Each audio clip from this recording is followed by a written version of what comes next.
नमस्कार, 9 की 9 खबर देख रहे हैं आप और मैं हूं आप सबके साथ अनूप। सबसे पहले बात बिहार में खत्म हो रहे लॉकडाउन 4 की। तो बिहार में आज लॉकडाउन 4.0 का आखिरी दिन है। 5 मई से बिहार में लॉकडाउन लगा और लॉकडाउन लगने के साथ ही बिहार में मरीजों की संख्या में जबरदस्त गिरावट आई। ऐसे में कल से क्या बिहार अनलॉक होगा या फिर लॉकडाउन बढ़ाया जाएगा, इसे लेकर आज क्राइसिस मैनेजमेंट की अहम बैठक है। 11 बजे आज क्राइसिस मैनेजमेंट ग्रुप की बैठक है और इस बैठक में सीएम समेत अन्य मंत्री भी शामिल होंगे। लॉकडाउन बढ़ाने या फिर अनलॉक पर इस बैठक में चर्चा होगी।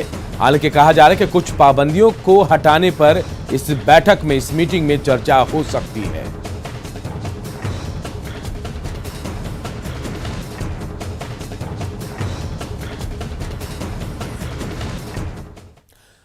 और बिहार में लॉकडाउन का जबरदस्त असर भी दिख रहा है।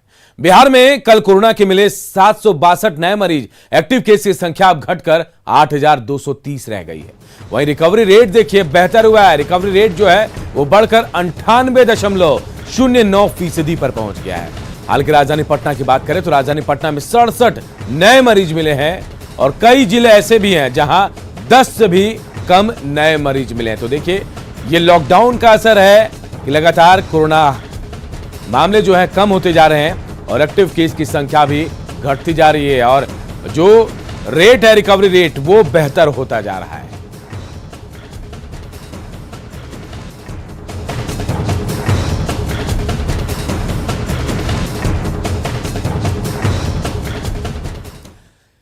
कोरोना काल में अपने क्षेत्र से लापता जनप्रतिनिधियों के खिलाफ लोगों में रोष देखा जा रहा है।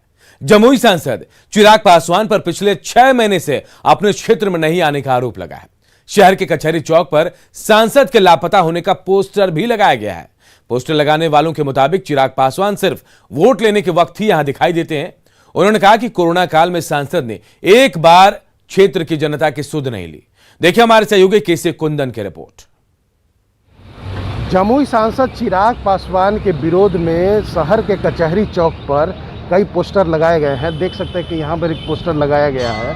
यूँ कहें कि कचहरी चौक पर जो सड़क मार्ग है वहाँ एक बैनर भी लगाया गया है और साथ ही ये जो बैंक है या फिर जो वहाँ कचहरी चौक पर जो मंदिर है, मंदिर परिसर के दीवार पर भी इस तरह के पोस्टर लगाए हैं, जिस पोस्टर में लापता का जिक्र किया गया है और यह बताया गया कि सांसद चिराग पासवान कोरोना काल में कहाँ हैं। पोस्टर लगाने वाले लोगों के बारे में बताया कि जनशक्ति विकास पार्टी के द्वारा ये लगाया गया है। देख सकते हैं कि यहाँ भी पोस्टर है। इस तरह से कई पोस्टर हैं जो लगाए गए हैं और पोस्टर में लापता चिराग पासवान के बारे में बताया गया, जो जमुई के सांसद है, साथ ही लोजपा लोक जनशक्ति पार्टी के राष्ट्रीय अध्यक्ष भी हैं। और यह इसमें पोस्टर में बताया गया है कि आखिर वो इतने महीनों से कहाँ है, चुनाव लड़ने यहाँ आते हैं, लेकिन जब कोरोना के समय में लोग आफत में है, जिले के लोग आफत में है, परेशान है, तो आखिर लोग का पोस्टर लगाने वाले जो लोग हैं वो यहाँ पर उसमें से एक शख्स हैं, उनसे पूछेंगे। अच्छा, क्या कारण है कि आप लोगों ने पोस्टरबाजी किया है? आखिर वो सांसद है यहाँ पर? देखिए, चुनाव के समय बड़े बड़े वादे करके गए थे जमुई से। उसके बाद जमुई में लगातार उपस्थिति उनकी कम रही और ख़ास करके इन दिन पिछले 6 महीना से वो लगातार अनुपस्थित रहे हैं। और एक मतलब सांसद होने के नाते उनकी अपनी जिम्मेदारी है, जवाबदेही है। और इन लोगों का कहना है कि कोरोना काल में जब लोग परेशान हैं उस समय सांसद को अपने क्षेत्र में रहना चाहिए, लेकिन ऐसा नहीं हुआ, जिससे इन लोगों में नाराजगी है। केसी कुंदन, न्यूज़ 18, जमुई। पटना जिला प्रशासन ने वैक्सीनेशन को तेज करने के लिए अपनी तैयारी पूरी कर ली है। आज से जिले के 2 सेंटर पर 24 घंटे लोग टीका लगवा सकते हैं। पाटलिपुत्र स्पोर्ट्स कॉम्प्लेक्स और होटल पाटलिपुत्र अशोका में लोग अपनी सुविधा के हिसाब से टीका लगवा सकते हैं। अच्छी बात यह है कि ऑन स्पॉट रजिस्ट्रेशन की व्यवस्था है। बस आधार कार्ड लेकर सेंटर पर पहुंचना है, टीका लगवाना है। दोनों सेंटरों पर तैयारी पूरी कर ली गई है। शाम 4 बजे से इसकी शुरुआत होगी। देखिए हमारे सहयोगी अमित कुमार की रिपोर्ट।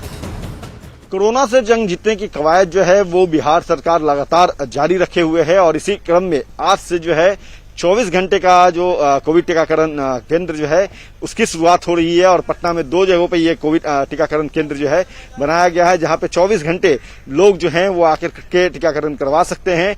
एक केंद्र जो है वो पाटलिपुत्र स्पोर्ट्स कॉम्प्लेक्स जहां मैं मौजूद हूं, यहां देख सकते हैं कि यहां बनाया जा रहा है और एक टीकाकरण केंद्र जो है वो पाटलिपुत्र अशोका जो होटल है वहां पे बनाया गया है और दोनों ही जगहों पे जो है 24 घंटे जो है वो टीकाकरण होगा। जो लोग हैं वो आएंगे और टीकाकरण कराएंगे। कराएंगे। और सबसे बड़ी और सबसे खास बात जो है वो ये कि इन केंद्रों पर जो है ऑन स्पॉट रजिस्ट्रेशन होगा। ऑन स्पॉट ही मतलब आप जो है पूर्व से पहले से जो है रजिस्ट्रेशन नहीं भी कराए हुए हैं तो यहाँ आइए और फौरन जो है आधार कार्ड जो है लेकर के आएंगे तो आपका रजिस्ट्रेशन हो जाएगा। बमुश्किल आधे घंटे के अंदर आपका टीकाकरण हो जाएगा और उसके बाद आपको आधे घंटे वेट करने होंगे, इंतजार करना होगा। क्योंकि टीकाकरण के बाद जो है स्वास्थ्य विभाग की तरफ से जो गाइडलाइन जारी की गई है उसके तहत आधे घंटे टीकाकरण करने के बाद आराम किया जाता है लोगों को जो टीकाकरण कराते हैं। तो देखिए यहाँ लोग को बैठने की भी व्यवस्था जो है वो कर दी गई है। तो ये पहल जो है वो राज्य सरकार की तरफ से की गई है और इस दोनों टीका केंद्र पे जो है 18 से 44 साल के लोगों को जो है टीकाकरण होगा। पहला डोज और दूसरा डोज दोनों ही केंद्रों पर दिया जाएगा। टीकाकरण जो है जब यहाँ पे होगी तो आप देख सकते हैं कि इसको लेकर तैयारी मुकम्मल है। पूरे कैंपस की बात कर ली जाए तो यहाँ पे जो लोग आएंगे उन्हें बैठने के लिए, टीकाकरण कराने के लिए समुचित व्यवस्था जो है वो कर दी गई है। और इसकी शुरुआत जो है वो आज 4 बजे से होगी। 4 बजे जो है खुद स्वास्थ्य विभाग के अधिकारी जो हैं वो इसका शुरुआत करेंगे और तमाम जो लोग हैं जो अभी भी टीका नहीं ले पाए हैं वो यहाँ पे सहजतापूर्वक आकर टीकाकरण करवा सकते हैं। तो आप न्यूज 18 भी आप तमाम लोगों से अपील करता है कि अब आप देर ना करें। अब तक अगर आपने टीकाकरण नहीं करवाया है तो इस टीका केंद्र पर आकर के जहां 24 घंटे टीकाकरण होगा वहां आकर के अपना टीकाकरण जरूर करवाएं और कोरोना से जंग जीतने में सहयोग करें। कैमरा पर्सन मनीष जुनेजा के साथ अमित कुमार, न्यूज 18 पटना। तो एक तरफ वैक्सीनेशन को लेकर स्वास्थ्य विभाग की बड़ी और शानदार पहल है तो दूसरी तरफ सरकारी स्वास्थ्य व्यवस्था की पोल खुलने की तस्वीर भी सामने आई। बगहा के अनुमंडल अस्पताल में एक बार फिर मानवता शर्मसार हो गई। गोड़ियापट्टी निवासी बाबूलाल सहनी की मौत के बाद जब परिजनों ने अस्पताल प्रबंधन से एम्बुलेंस की मांग की तो प्रबंधन की ओर से हाथ खड़े कर दिए गए। इसके बाद दर्द में डूबे परिजनों ने मिलकर शव उठाया और फिर उसे ठेले पर ले जाने को मजबूर हुए। तस्वीरों में आप खुद देखिए और अंदाजा लगाइए कि स्वास्थ्य व्यवस्था किस तरह से यहां लापरवाही कर रहा है स्वास्थ्य विभाग। हैरानी की बात यह भी कि अस्पताल परिसर में एम्बुलेंस खड़ा था लेकिन प्रबंधन ने परिजनों की गुहार को नजरअंदाज कर दिया। सच्चाई यह है कि अस्पताल पर यह शव नहीं है, अस्पताल पर सिस्टम ले जाया जा रहा है जो लाचार है और बेपरवाह है। हाँ आया मीना में आके ओकरा बाद हमनी के सुननी है जा तो आके दौड़ल लेके अइनी है जा हॉस्पिटल जब रहले हइले नहीं सन तो कौन सी दवाई होई है। अच्छा, घर ले जाने के लिए आपको एम्बुलेंस नहीं दिया गया है? बगहा अनुमंडल अस्पताल की लापरवाही देख अब सवाल उठ रहे हैं। सवाल ही कि अस्पताल में एम्बुलेंस क्यों रखा जाता है और सवाल यह भी कि क्या दोषियों पर कार्रवाई होगी। अगर अस्पताल में एम्बुलेंस है तो मरीजों को व्यवस्था क्यों नहीं मिलती, इस व्यवस्था का लाभ क्यों नहीं मिलता।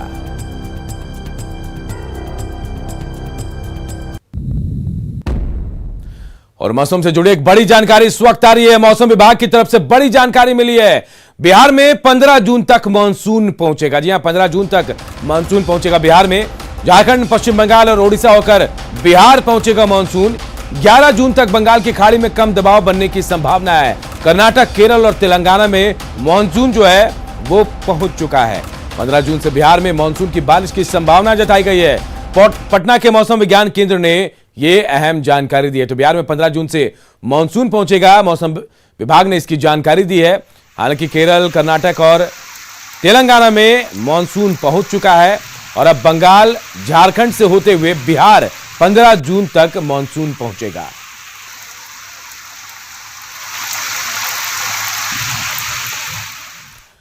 बेतिया अनुमंडल में नवलपुर इलाके में जमीन विवाद में हुई हिंसक झड़प में एक की मौत हो गई।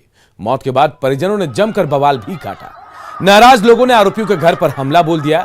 जमकर लाठी और डंडे चलाए गए। गुस्साए लोगों ने आरोपियों के घर को जो चारों तरफ से घेर लिया। हालांकि सूचना मिलने पर पुलिस भी मौके पर पहुंची। पीड़ित परिवार ने आरोप लगाया कि एएसआई रामाशंकर चौधरी जो पटना में किसी थाने में पोस्टेड हैं, उनके सहयोगियों ने भवानीपुर गांव निवासी उमेश चौधरी को मारकर जख्मी कर दिया, जिसके बाद इलाज के दौरान उमेश की मौत हो गई। बताया जा रहा है कि कार्रवाई की मांग को लेकर परिजनों ने शव का अंतिम संस्कार करने से इनकार कर दिया। अभी भी गांव में तनाव की स्थिति बनी हुई है। पुलिस की टीम गांव में कैंप भी कर रही है। बताओ कौन मरले बा? अरे दादा रे राम शंकरवा मरुए, सब कौन के नाम दे? रमेशवा मरुए, सिनुआ मरुए, मंतोषवा मरुए, वीरेंद्रा मरुए, बिहरिया मरुए। जमदार की रहे? आई दादा जमदार की रहे? आई दादा रामशंकर रगे रे दादा। अरे पुलिसिया बोला के ले आओ सत गई रह तो थानवा पर रे दादा। काहे मरुआ सरे?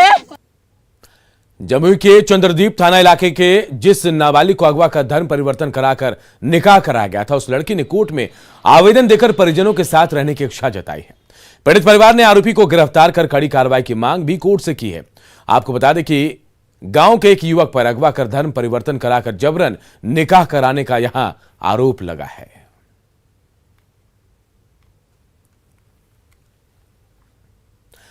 इधर चतरा में नक्सलियों ने एक बार फिर से उत्पात मचाया है। लावालौंग थाना क्षेत्र के मंगरदा में नक्सली संगठन पीएलएफआई ने पुल निर्माण में लगी मशीन और ट्रैक्टर में आग लगा दी।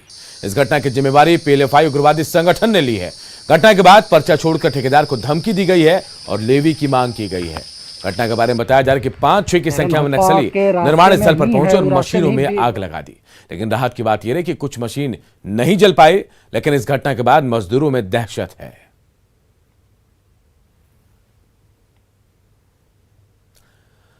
धनबाद के गोधर 6 नंबर के बंद पड़े चाणक में गैस का रिसाव हो रहा है और इसकी वजह से इलाके के लोगों की मुश्किलें बढ़ गई है। स्थानीय लोगों का कहना है कि पिछले 10 दिनों से यहां गैस का रिसाव हो रहा है, लेकिन बावजूद इसके बीसीसीएल प्रबंधन कोई कार्रवाई नहीं कर रहा।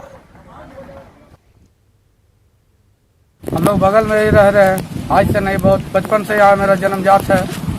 और इस चीज़ के बारे में आज 1 महीना से ये बढ़ रहा है गैस, और गैस बढ़ रहा तो इसमें ज़्यादा स्माइल आ रहा, पानी में खाद से पानी जो निकल रहा है उसमें स्माइल आ रहा है। इसके लिए हम लोग प्रबंधक से अति कर रहे हैं, गुजारिश कर रहे हैं। गैस से क्या दिक्कतें हो रही है? गैस से बहुत दिक्कत हो रहा है, माथा दर्द दे रहा, सांस में थोड़ा प्रॉब्लम हो रहा है। बुलेटिन में खबरें अभी और है, बने रहिए हमारे साथ। जल्द लौटेंगे एक छोटे से ब्रेक के बाद।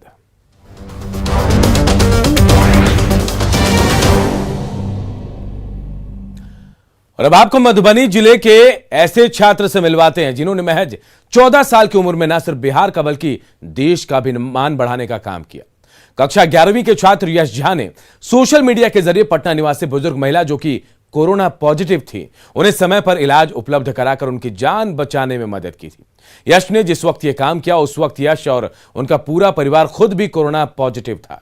यश के इस कार्य की जानकारी मिलने के बाद न्यूजीलैंड के पीएम जैसिंडा अर्डन यश की फैन हो गई हैं और उनके ऑफिस से यश को मेल के जरिए न्यूजीलैंड आने का निमंत्रण भी मिला है।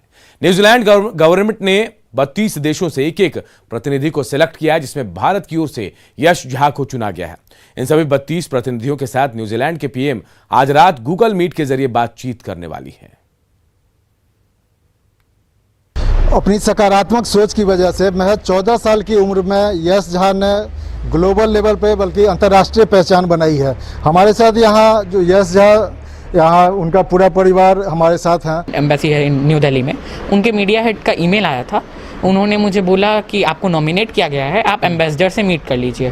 फिर मैंने गूगल मीटिंग में ऑनलाइन ही मीट किया एम्बेसडर से। उन्होंने बोला कि आपको सेलेक्ट कर लिया गया है पीएमओ से मीट करने के लिए, जो 8 जून को है। जो हमारा पोता ने काम किया, बढ़िया काम किया, और हम आर्मी से रिटायर किए हुए हैं और मैं देश के लिए सेवा किया। वैसे ही हम अपने बच्चे और सब परिवार को सिखाते हैं कि कोई आफत घड़ी में उनका मदद पहुंचा। हमारा जो सपना था वो पूरा कर दिया पेड़ पोता, वही एक था बस। वही बहुत अच्छा लग रहा है और मैं चाहूँगा कि ताउम्र हम या हमारा बेटा या हमारे घर के कोई भी सदस्य ऐसे ही लोगों को आफत की घड़ी में हमेशा मदद पहुंचाते रहे। बहुत अच्छा लग रहा है और मेरे भाई ने जो काम किया है वो बहुत ही अच्छा काम किया है। लगा हम लोगों को, सब लोगों को उसने बहुत अच्छा किया। स्कूल का तो नाम रोशन हुआ, उसके घर का हुआ, जिले का हुआ, और चूंकि ये 32 अलग अलग देश का इसमें एक लोगों का चयन हुआ है, जिसमें भारत की तरफ से इसका चयन हुआ है, तो ये निश्चित तौर पे ये भारत के लिए भी गर्व की बात है। अमित रंजन, न्यूज 18 मधुबनी। सुपौल के विद्यासागर ने बीपीएससी की परीक्षा में दूसरा स्थान हासिल किया। विद्यासागर के पिता हरिनंदन यादव शिक्षक हैं। इंजीनियरिंग की पढ़ाई करने वाले विद्यासागर ने 2019 में यूपीएससी की परीक्षा पास की और फिलहाल हैदराबाद में ट्रेनिंग ले रहे हैं। विद्यासागर ने अपनी सफलता का श्रेय माता पिता, परिजनों और दोस्तों को दिया। उन्होंने कहा कि सफलता का कोई शॉर्टकट नहीं होता है। सेकंड रैंक सिक्योर की है। मेरा ऑप्शनल सब्जेक्ट मैथमेटिक्स था। मैं अपनी सफलता का श्रेय अपने परिवार वालों को और अपने दोस्तों को देना चाहूँगा, जिन्होंने मुश्किल घड़ी में मेरा साथ दिया। बीपीएससी की तैयारी कर रहे कैंडिडेट्स के लिए मेरा एक स्पेशल मैसेज है कि वो कैसे प्रिपेयर करें। तो उन्हें कंसिस्टेंसी रखनी चाहिए अपनी प्रिपरेशन में, उन्हें एक डायरेक्शन में मेहनत करनी चाहिए, एग्ज़ाम के सप्लाईज और डिमांड्स को देखनी चाहिए कि क्या एग्ज़ाम में आ रहा है। उनके पास पेशेंस होनी चाहिए कि वो मुश्किल वक्त में अपना पेशेंस लूज ना करें और अच्छा आगे बढ़े और ऐसा काम करे कि समाज का सेवा हो सके, समाज में जो है उसके चलते बहुतों की परेशानी दूर हो, यही हम अपेक्षा करते हैं उससे। सर, एक साधारण टीचर होने के बावजूद अपने पुत्र की पढ़ाई लिखाई। मैं मास्टर ग्रेजुएट हूँ साइंस से। मैं उसके अध्ययन के दौरान खुद मैं अध्ययन कर रहा था कि क्या पढ़ना है, कैसे पढ़ना है, कैसे डायरेक्शन देना है, उसके साथ मैं भी पढ़ रहा था। इसलिए कोई गार्जियन को बच्चे के पढ़ने के समय उसको स्वतः अध्ययन करना चाहिए, तभी वो अच्छा कर सकता है। मुंगेर के विशाल ने बीपीएससी में चौथा रैंक हासिल किया। फिलहाल विशाल कोलकाता में रहते हैं, लेकिन उनके गांव धरहरा में खुशी का माहौल है। उनके चाचा, चाची और बहन से बातचीत की हमारे सहयोगी अरुण शर्मा ने। छोटे से गांव से निकल के पहले बैंक में, उसके बाद डिफेंस में, उसके बाद आज बीपीएससी में 4th रैंक विशाल हालांकि अपने गांव में नहीं है, लेकिन उनके चाचा चाची फैमिली है साथ में, जो खुद एक इंजीनियर है। हम उन्हीं से जानते हैं कि आखिर विशाल जो है आज इस मुकाम तक पहुंचा। अच्छा लग रहा है, बहुत मेहनती लड़का था और अभी भी मेहनत किया और बीपीएससी कंप्लीट किया। हम लोग जो डिजर्व किए थे या वो जो डिजर्व किया था वो पाया। हम लोग इस बात से बहुत खुश हैं। जब से समाचार सुने हैं कि उनका चौथा पोजीशन आया है, हम लोग मतलब अंदर से इतने खुश हैं कि हम बता नहीं सकते हैं। बहुत खुशी हो रही है और बहुत उस पर गर्व कर रहे हैं हम लोग। We are so proud of him. और वो भैया एक सेट कर दिए हमारे लिए गोल, और मैं कहना चाहूँगी कि सब लोग मेरे फैमिली में बहुत प्राउड कर रहे हैं। उन्होंने पूरे स्टेट में हमारा नाम रोशन किया। सो वेल डन भैया। अरुण शर्मा, न्यूज़ 18 मुंगेर। न डरिए न डराइए, सच जानिए और वही बताइए। प्लीज अफवाह मत फैलाइए। वैक्सीन ही है संजीवनी, इसे अपनाइए। और यही काम कर रहा है नेटवर्क 18, जो फेडरल बैंक के साथ मिलकर वैक्सीनेशन को लेकर जागरूकता अभियान चला रहा है, जिसका नाम है संजीवनी अ शॉट ऑफ लाइफ।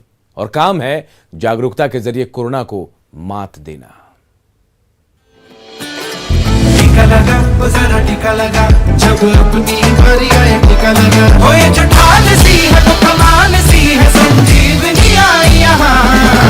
टीका लगा, वो जरा टीका लगा, वो जरा टीका टीका टीका टीका लगाया क्या। और इस बुलेटिन में इतना ही, लेकिन खबरें लगातार जारी है। देखते रहिए न्यूज़ 18 बिहार झारखंड।